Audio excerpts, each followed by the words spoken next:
La filosofía ha marcado rotundamente mi vida. Y digo esto no solo porque sea lector de filosofía, ya que desde que tenía 20 años que me compré unos tomos llamados Obras Maestras del Pensamiento Contemporáneo de Planeta Agustini y me las devoré, y después vinieron otros libros, no solamente por esto, porque haya sido un asiduo lector de filosofía. Sobre todo en los últimos 6-7 años de mi vida he leído filosofía de forma compulsiva. Pero no solamente por esto ha marcado la filosofía en mi vida, sino que me doy cuenta que la filosofía está por todas partes. Los planteamientos filosóficos están por todas partes. Aunque hoy la filosofía haya caído en desuso, la palabra de filosofía ya no se emplee tanto. Y cuando digo que la filosofía está por todas partes, lo digo con pesar. Lo digo con pesar porque lo que hoy nosotros entendemos por filosofía viene desde Platón para acá. Según Platón lo recoge de Sócrates, pero ante Sócrates tenemos el problema socrático y no sabemos exactamente si lo que refleja Platón de Sócrates es de Sócrates o es invención suya. Lo que sí que es cierto es que Platón emplea la figura de Sócrates en sus diálogos de forma referente para darle peso y autoridad a sus escritos. Pues bien, de Platón para acá es desde donde viene la filosofía. Porque la filosofía en sí, hasta el día de hoy, es la elaboración de conceptos. Esto ya lo explica muy bien un filósofo francés llamado Deleuze. Entonces, cuando desde Platón para acá la filosofía se centra en los conceptos, aquí se entorpece todo, porque la vida es algo más que conceptos, que ideas. Ya que la experiencia tiene o debería de tener en nuestra vida mucha importancia. Y la filosofía lo que hace es, pues, lo que hacía fundamentalmente Platón. Es decir, andar en el mundo de las ideas. Y a través del mundo de las ideas encontrar el bien, la verdad, la belleza, la justicia. Parte de este criterio. Y si bien luego Aristóteles viene criticando el mundo de las ideas de Platón, porque Aristóteles fue discípulo de Platón, ciertamente las critica y dice que no se puede partir del mundo de las ideas, sino que hay que partir del mundo sensible. Pero Aristóteles analiza el mundo sensible también desde las ideas, desde la razón. Es decir, Platón ve las ideas en la razón, que están ahí, están fuera del cuerpo y hay que acceder a ellas. Aristóteles, desde la razón, dice que hay que partir de los sentidos, pero los sentidos interpretados por la razón. O sea que coinciden mucho Platón y Aristóteles. Y esto creo que es un error de concepto. Para ilustrarlo, tengo que decir que Aristóteles, en su obra sobre los animales, dice que tanto los machos, o sea, tanto en los humanos como en el resto de animales, las hembras tienen menos dientes. Y da sus explicaciones razonándolo. Y esto es tan absurdo como que Aristóteles le podía haber pedido a su mujer, oye, abre la boca, haber contado, y se hubiera dado cuenta que tenemos los mismos. Pues para que veáis que aunque Aristóteles criticaba la teoría de las ideas de Platón, él seguía viviendo en el mundo de las ideas y de la razón.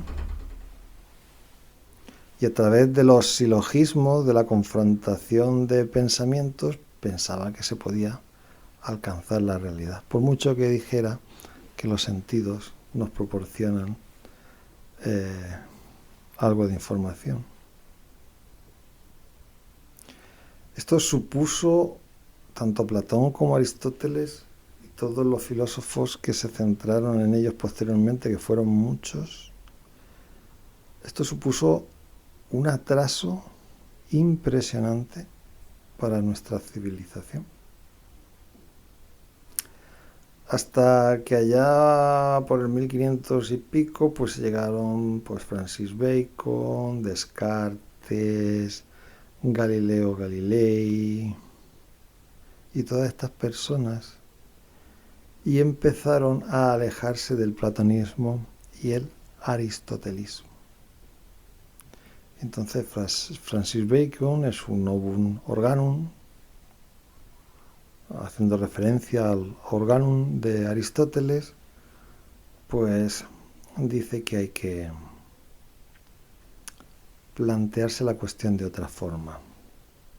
No se trata de que nosotros razonemos sobre la naturaleza o sobre las ideas para alcanzar la verdad, sino que tenemos que preguntarle a la naturaleza a través de experimentos y que la naturaleza responda. Y René Descartes también se alejó del aristotelismo y del platonismo. Y fundamentalmente fue científico más que filósofo. Aunque luego la filosofía lo convirtió en racionalista. Pero tenemos que decir que Descartes racionalista poco. Y de utilizar la razón para descubrir la verdad también poco. Porque se centró fundamentalmente en las matemáticas, en la geometría. Hizo muchas disecciones, observaciones, experimentos. O sea que razón poco. De hecho, su libro más famoso es el discurso del método, que es la introducción a un tratado de geometría, planetas y otras. Es un libro sobre física, ¿vale? Y el discurso del método es la introducción. Pero es que luego tenemos meditaciones metafísicas, que ahí sí que intentó él, pues imagino que influido por la presión de la época en que todo el mundo hacía filosofía especulativa, pues hizo sus pinitos, su intento, pero fue un tratado muy breve y él mismo se contradice a sí mismo y ya descarta bastante esta cuestión de la metafísica, porque si observáis en meditaciones metafísicas, al principio habla de que el sueño es curioso porque no se puede diferenciar la realidad del sueño. Dice esto al principio. No se puede. ¿Cómo sabemos si estamos durmiendo o estamos despiertos? Eso no lo podemos saber. Cuando es muy fácil saber que estás durmiendo y que estás despierto. Él mismo lo explica al final de Meditaciones Metafísicas. Dice, comete un error, una tontería bestial al principio, porque es evidente que yo sé cuando estoy durmiendo y cuando estoy despierto, y hay una forma clara de saberlo.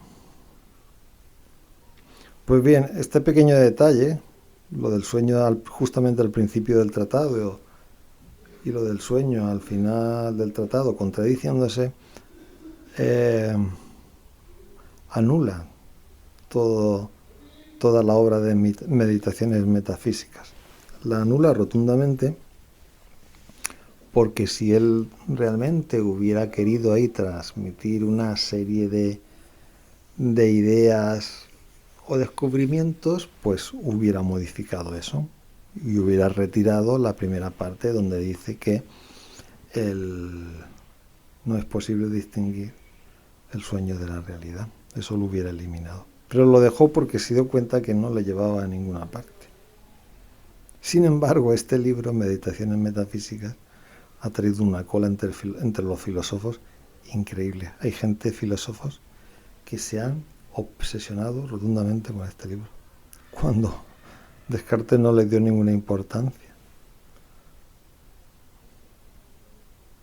Y lo sabemos porque él luego no profundizó en este tipo de escritos ni estudios.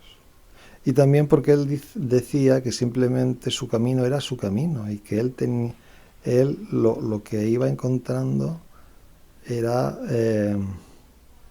aportaciones propias, que no quería él que nadie lo siguiera, ni no quería discípulos, ni crear ninguna corriente. Esto lo dice en sus cartas y también lo dice ahí, no me acuerdo si en el discurso o en Meditaciones Metafísicas también lo dice. Pues bien, cuando la gente se empieza a preguntar realmente la cuestión de un método para investigar en la naturaleza, ahí es cuando realmente empieza a avanzar la ciencia y se empiezan a hacer grandes logros en nuestra civilización. Pero como ya digo, Platón y Aristóteles fueron un atraso para nuestra civilización, tanto en ciencia como en tecnología, como también a nivel ético o moral, ya que tanto Platón como Aristóteles hablaban del fundamentalismo o totalitarismo a la hora de gobernar. Ellos hablaban del rey filósofo, Platón habla del rey filósofo, y Aristóteles habla pues de que los mejores también tienen que gobernar, y Aristóteles habla de la guerra justa y habla de que la guerra es como la caza y que con esta guerra pues podemos conseguir atrapar esclavos, que los esclavos por naturaleza son esclavos porque son inferiores y están hechos para obedecer. Todo esto es de Aristóteles. Y Platón decía pues eso, que los que tienen que gobernar son los reyes filósofos, aquellos que saben, aquellos que razonan, aquellos que descubren la verdad, los filósofos. Ahí tenemos la esencia de todo totalitarismo, de todo movimiento iluminista o iluminado que pretende gobernar los países con la verdad absoluta. Y desde ahí pues luego tenemos pues a todos los filósofos razonadores. Por ejemplo, aunque Descartes, Francis Bacon, Galileo, toda esta gente abrieron un camino, Kant anuló todo eso, porque se centró en la pura razón. O sea, elevó la razón de Platón y Aristóteles hasta los altares del conocimiento, en el sentido de que su obra fundamental, Crítica a la razón pura, pretende con la razón saber los límites de la razón, de la marinera, y desde ahí descubrir lo que es la verdad. Y ahí habla de la importancia de la filosofía y de lo que se puede saber y lo que no se puede saber. O sea, ya la razón te dice lo que se puede saber y lo que no se puede saber. O sea, y claro, de Kant, pues luego viene, pues por una rama viene Schopenhauer, y de Schopenhauer Nietzsche, y luego por la otra rama viene, de Kant viene Hegel, y de Hegel Marx, y ahí tenemos el fascismo, tenemos el comunismo, y de Hume y Adam Smith pues tenemos el capitalismo. Es decir, comunismo, fascismo, capitalismo, que son ideologías que están destruyendo o han destruido o destruirán nuestro planeta, son creadas por filósofos. El capitalismo como el valor absoluto del dinero para organizar el Estado. El comunismo como imposición de una clase por otra. Es decir, una clase única, un partido único, una dictadura donde tiene que dominar el Estado para hacer un reparto equitativo. Pero al final, pues ya sabemos que como son un partido único, se crea ahí una especie de conglomerado que se quedan ellos con todo el poder y todo el dinero. Y pasó en Rusia, ha pasado en China, ha pasado en Cuba y en todos los países comunistas. Al final es una élite la que se queda con todo el poder y el dinero, y de repartir nada, muy poquito. Y el fascismo, pues por lo mismo. El fascismo fue creado por Mussolini y Gentile, un filósofo hegeliano, que habla de la totalidad del Estado para aquellos iluminados que saben por dónde tiene que ir la organización. Así es. Pues, según veo yo, la filosofía abarca y nos envuelve a todos, tanto a nivel político como a nivel personal. Porque si vemos a Kant, fue un gran pesimista porque decía que había cosas que no se podían llegar a entender. Y Schopenhauer agudiza ese pesimismo. Y aunque luego Nietzsche quiere ser un vitalista que se aleja de Schopenhauer, él mismo en su vida demostró un pesimismo total. Y vemos, si leemos, la hermana de Nietzsche hizo ahí una recopilación de todas sus cartas y sus obras increíble, y tenemos tomos y tomos de cartas de Nietzsche, y podemos ver su trayectoria, como era un niño joven feliz, y en la medida que se iba dejando absorber por la filosofía, se convirtió en un enfermo físico y con el tiempo en un enfermo mental por esta obsesión, porque se olvidó de vivir en la vida real y se dedicó a razonar y a razonar, por mucho que él criticara la razón de Platón. Hizo lo mismo. Y sus planteamientos eran planteamientos absolutos también.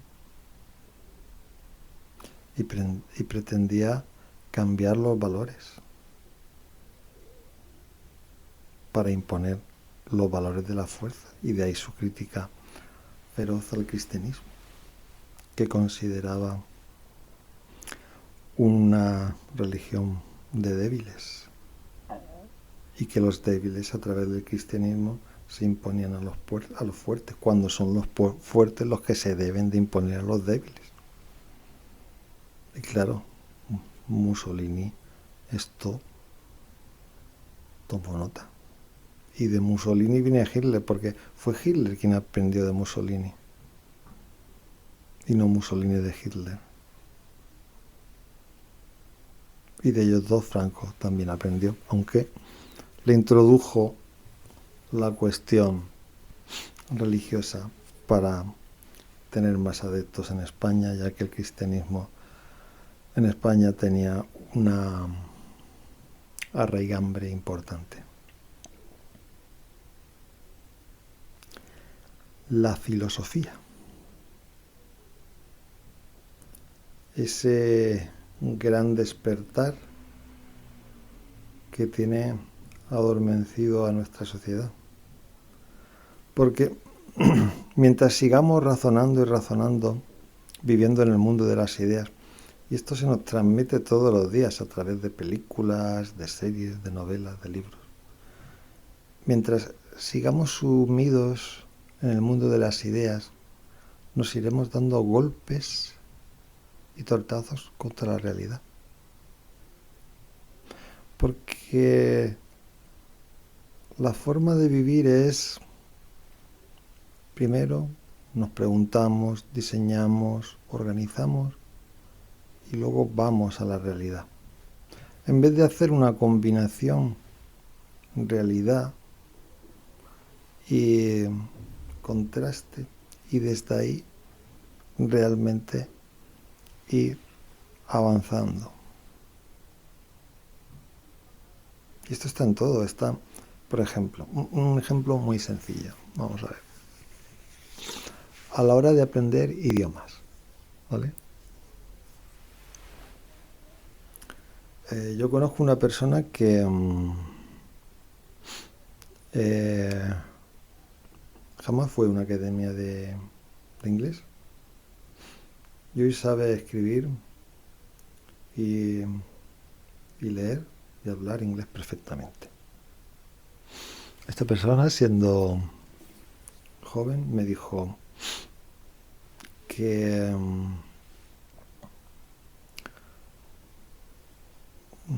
el inglés en la academia se enseñaba mal, porque los niños primero aprenden a hablar y luego a escribir, y las academias se hace al revés. Primero empiezan con gramática, escribir, tal, y luego hablar. Esta persona simplemente se ponía películas en inglés subtituladas y al principio no entendía nada. Pero decía, con el tiempo lo entenderé, y efectivamente su mente entendió, aprendió, y una vez que lo hablaba, pues aprendió a escribirlo, la gramática. Y en las escuelas de idiomas se hace todo al revés. Para que cueste más, se prolongue más la enseñanza y saquen más réditos. Y nuestro sistema educativo de enseñanza parte de los mismos criterios. O sea, se tiene a los chavales, a los jóvenes, en escuelas, institutos, universidades dando un montón de materias que luego no le van a servir absolutamente para nada, simplemente para crear currículum. O sea, el 90% de lo que aprenden todos los alumnos no sirve para nada, no sé, el 90, el 80, a saber, pero no sirve para nada, simplemente es para aprobar exámenes y darle sentido a una estructura absurda, diciendo que la educación es la solución para todos los problemas. Claro, la educación que tenemos. Y cuando la educación no funciona, pues se echan la culpa a unos partidos a otros. No es tu educación, no es tu educación, pero si os dais cuenta, la educación cambia poquísimo de un partido político a otro. Cambia los nombres, las leyes, pero si estudiamos el currículum, cambia poquísimo. Siempre es lo mismo, repitiendo cosas absurdas que jamás van a servir para la vida. Y sabemos que la educación no es la solución, por más que se diga, porque a nivel personal los chavales cada vez están más perdidos, cada vez hay más suicidios entre jóvenes y tampoco se ve mucha participación de los ciudadanos en la vida política de la sociedad, ni en la vida asociativa de la sociedad, ni en la vida cultural de la sociedad. Yo vivo en Elche, en una ciudad grande, de más de 200.000 habitantes, y pertenezco a una ONG y llevo toda mi vida en contactos con ONGs. Y la gente que participa en ONGs o en política, pues yo también he estado participando en política, es mínima. Puede haber en todo Elche 150, 200 personas, 300, no lo sé, pero poquísima gente, proporcionalmente poquísima gente participando de forma activa en lo que se supone que es la vida social.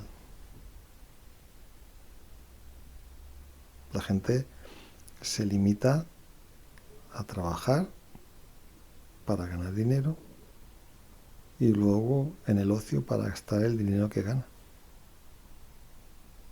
Lógicamente, cuando hacen un trabajo, pues producen un bien a la sociedad, si eres médico, si eres doctor, tal. Pero, pero, la transformación de la sociedad para mejorarla, que se supone que tiene que surgir ya no solamente de tu trabajo, sino de iniciativas nuevas que se van creando para mejorar la sociedad, de esto poquísimo.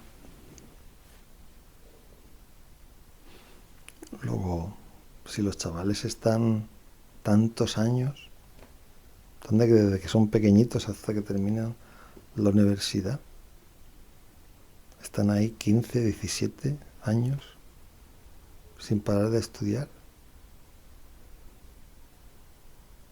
Y no parece ser que esto sirva mucho para mejorar la sociedad en general, ni tampoco sus vidas. Se supone que cuando uno termina una carrera universitaria también le tendría que servir a su vida, ¿no? Y luego tenemos abusos descontrolados de drogas en Estados Unidos, un país muy culto y donde hay muy buenas universidades y también un sistema educativo potente. Tienen ahora un problema muy serio con el tema de las drogas legales y ilegales. O sea que todo esto, que parte de la filosofía y el sistema educativo también parte de la filosofía, tiene muchas, muchas deficiencias. Porque, por ejemplo, filósofos que han influido mucho a la educación han sido Hegel o Rousseau, que no comulgaban mucho, pero los dos modelos se encuentran en el sistema educativo y los dos estaban bastante locos. Hegel decía que el espíritu absoluto era el que tenía que gobernar un país. Y el espíritu absoluto se obtenía a través de la confrontación de contrarios. O sea que de la guerra, de la lucha, del enfrentamiento, de la sangre, ahí saldría algo positivo. Por esto, un día Hegel se asomó a la ventana y vio a Napoleón y dijo: he visto el espíritu absoluto a caballo. Porque Napoleón era un sanguinario que iba invadiendo y guerreando y destruyendo todo lo que encontraba. Como conclusión de ahí, de ese enfrentamiento sangriento, saldrían cosas mejores. Y de Rousseau, qué decir, mientras escribía cosas maravillosas sobre educación, llevaba a todos sus hijos a un hospicio para pobres. Menos mal que dentro de la educación se han metido algo de sentido común. Y Piaget, que fue un hombre inteligente, pues empezó a experimentar con sus hijos y ahí vio que había unos ciclos evolutivos dentro de los niños, en fin, que dentro de todo eso, dentro de la educación también ha habido cierta gente con un poco de sentido común que ha metido cosas buenas en la educación que han servido para conocer a la gente un poco mejor. Pero como ya digo, la realidad no se conoce metiéndote en una habitación y preguntándole a la razón: ¿quién soy? ¿Qué es el hombre? ¿Qué puedo saber? No. La realidad, la vida, uno se conoce actuando. Es en la acción, en la vida, donde nosotros nos conocemos, nos creamos, nos recreamos. No metidos en una habitación leyendo libros y libros y escribiendo libros y libros. Eso sí, claro, como son palabras, los filósofos son grandes retóricos, empleando diferentes argumentos para defender sus hipótesis. Y esto hace que luego, pues, gentes que se meten en sus políticas asuman todas estas barbaridades y acabe luego, pues, en lo que he dicho, fascismo, comunismo, capitalismo.